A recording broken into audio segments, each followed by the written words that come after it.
नमस्कार जय महाराष्ट्र मंडळी, कसे आहात तुम्ही सगळे? हां, तुम्हाला दिसत आहे मी परेशान आहे. तर का आहे परेशान त्याच्या मागचं तुम्हाला कारण लवकरच सांगते.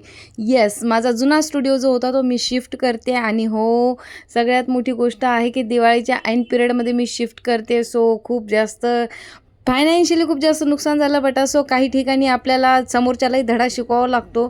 त्याच्यासाठी आपलं थोडंफार नुकसान झालं तर चालेल, नो प्रॉब्लेम. नेमकं काय झालं ते जाणून घेण्यासाठी कंटिन्यू पाहत राहा कोमल सोनटके ब्लॉग चॅनल. तर मंडळी असा विषय झाला की मला बरेच जणांचे कमेंट्स आले शिफ्टिंग करताना की मॅडम पूर्ण ब्लॉग बनवा. तर मी ब्लॉग बनायला चालू केला आणि हो, माझे ब्लॉग्स बरेच उशिरा येत आहेत, त्यासाठी सॉरी. पण विषय असा झाला की कामामध्ये भरपूर होती. गणपतीचा झाला, त्याच्यानंतर देवी झालं, कंटिन्यू ऑर्डर होते अँकरिंगच्या. सो बाहेरची अँकरिंगची ऑर्डर करत असताना मला इकडे यायला ब्लॉग करायला वेळच मिळाला नाही. पण ठीक आहे, सगळे व्हिडिओज आहेत स्टोअर करून ठेवलेले, एडिट करून तुम्हाला अपलोड करेल. वळतोय आपल्या स्टोरीकडे. तर असं झालं की आमचा कॉन्ट्रॅक्ट होता 1 वर्षाचा आणि सो ते बोलले होते की या शेडला तुम्ही सांगा, मी 4,500 पे केलेले आहेत, तरीही ते बोलतात की बाबा यावर्षी तू अजून 500 वाढवून ठेव. आम्ही स्टार्टिंगलाच बोललो होतो, आय नो दॅट. बट कसं असतं ना की कधी कधी माणुसकीही पाहावं लागते की बाबा समोरचा व्यक्ती कोण आहे, काय करतोय, नाही का. लाईक छपरीगिरी न करता आपण मेहनत करतोय, पैसा कमवतोय, तेही लोकांच्या डोळ्यात खुपतं, नाही का.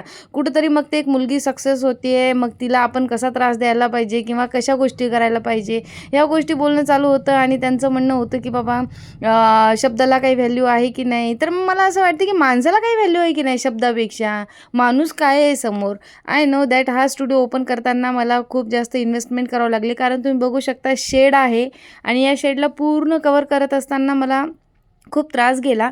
बट ठीक आहे, आता ज्या गोष्टी झाल्या त्याला आपण नाही बदलू शकत. मी दुसरा स्टुडिओ केला, त्याची पण टूर तुम्हाला एक दिवस नक्कीच करून देईल.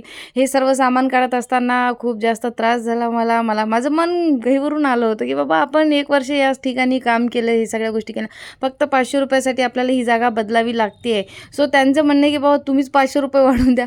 कोणत्या हिशोबाने वाढून द्यायचं राजा, काय आहे, कसं आहे ना, पाहावं लागतं आपल्याला सगळ्या गोष्टी.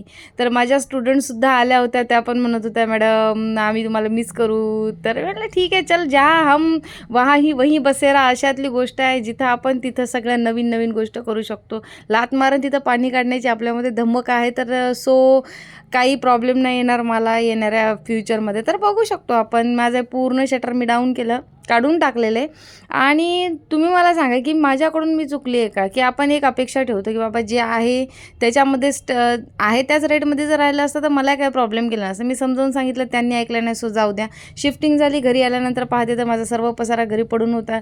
लास्टचे म्हणजे शिफ्टिंगच्या आदल्या 4-5 दिवसापासून, शिफ्टिंग नंतरही 4-5 दिवस मी मेंटली फार जास्त डिस्टर्ब होती, कारण इन्व्हेस्टमेंट भरपूर झाली होती माझी. बट समोरचा व्यक्ती ऐकायलाच तयार नाही, त्याला कोण काय करणार आहे. सो जाऊ द्या, देर आहे दुरुस्त आहे. त्यांच्यासाठी लक लाभ, ऑल द बेस्ट. त्यांचं ते जाणे. नंतर आपण शिफ्टिंग केली आहे, नवीन स्टुडिओ खूप सुंदर आपला तयार झालेला आहे. तिथं तुम्ही या, विजिट करा. छान छान ऑफर्स पण ठेवल्या होत्या. आपण दिवाळीच्या लगेच आपण शिफ्टिंग केली आणि सुरू पण केलं. आणि लास्टमध्ये सर्व साफसफाई करून दिली मी. तर माझी तर हालत तर खूप जास्त बेकार झाली होती, बघू शकता तुम्ही. आणि या शिफ्टिंगमध्ये माझ्या भावाचा मित्र बबलू, माझा भाऊ गोविंदा, त्याच्यानंतर लावलेले वर्कर्स, सर्वांनी खूप जास्त मेहनत घेतली. लास्टला सर्व सामान पॅक करत असताना खूप जास्त त्रास गेला होता मला. बट ठीक आहे, मेंटली आपण किती डिस्टर्ब असलं तरी चेहऱ्यावरनं दाखवता काम करणं म्हणजेच जिंदगी आहे. असं म्हणतात की पिक्चर अभी बाकी है मेरे दोस्त, असं म्हणतात. असं भरपूर काही गोष्टी असतात आयुष्यामध्ये, चालतच असतात. सोनं डगमगता एका पोरीनं हार न मागता समोर चालत राहणं हेच आपला वसूल आहे. आणि माझ्या बाबतीत तरी आहे, जिंदगी झंडवा फिरवी घमंडवा असं म्हणायचं आणि काम करत राहायचं बस. फायनली सर्व साफसफाई करून दिली. तुमचं दुकान तुम्हाला लख लाभ. मी जाते आहे, शिफ्ट करते आहे. सो लास्ट टाईम नमस्कार करते, कारण हिने मला भरपूर लक्ष्मी दिली आहे आणि मी शतशः नमन करते माझ्या या लक्ष्मीला. आणि शेवटचा बाय बोलून, नमस्कार करून मी घरच्यासाठी निघते. सो हा व्लॉग तुम्हाला कसा वाटला, आणि मी जर काही चुकत असेल तर तुम्ही मला कमेंट्स करून सांगा की बाबा ताई तुम्ही शिफ्टिंग करायला पाहिजे होती, नव्हती. तुमचे कमेंट्सही माझ्यासाठी खूप मोठी गोष्ट आहे. खूप दिवसानंतर व्लॉग टाकते. भेटू पुढच्या व्लॉगमध्ये. Bye bye.